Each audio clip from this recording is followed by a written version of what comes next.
Yes. I found this document very interesting, known as the Elements of Crimes. Yeah. hmm And I had read that the International Criminal Court had sworn in six additional judges. Yeah. And I was wanting to get the oath of every judge of international organizations, the International Criminal Court of the United Nations. Oh. See, I really think that they think we are still married. hmm And when the marriage involves kidnapping, because if I didn't know how to use a computer, I wouldn't know anything. Yeah. See, if I had to trust that you would always give me notice of court hearings, yep, and you would always protect those rights, and then you would listen to what I had to say, I would have told Judge Rohr, well, you actually don't have jurisdiction because those unique identification numbers that were given to us, yes, we have to inform them that we want a divorce. Now, I'm going to want to use the International Criminal Court and I'm going to want to sue the judges and justices, yes, in every nation of the world. Oh, oh. I think it is an actual war crime. It's a war crime for nobody to question the impartiality of a judge, yes, that never required me to appear in a civil court proceeding. Yeah.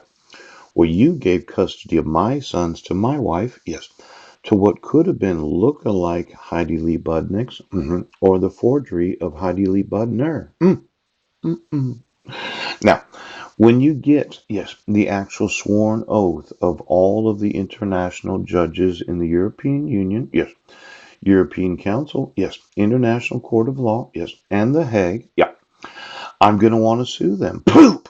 Now, these are going to be large international lawsuits, yes, of other nations that have any knowledge that no one in the United States was willing to question, yes, the impartiality of the judge. They just didn't want to bother them.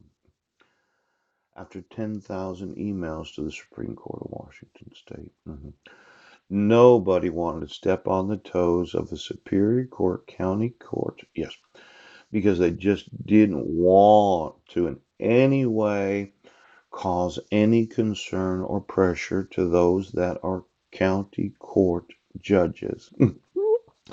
Now, I did email the Seattle Police Department. Do you have the right to question the impartiality of any judge? Yes. When you have the knowledge of felony, kidnapping, yeah, forgery. Now, it looks like that the judges of the United States feel that no one can ever question them. And since I know that you fraudulently used mental health evaluations to disqualify me,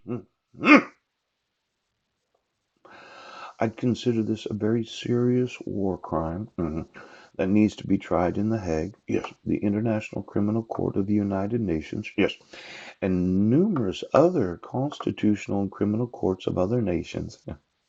And I'm going to want it to be the largest number of lawsuits in the greatest number of jurisdictions of the world. See, the more times I sue you in the greatest number of jurisdictions of the greatest number of nations, yes, every time I get you for one of these, right, I'm going to increase the amount of damages that I'm going to want.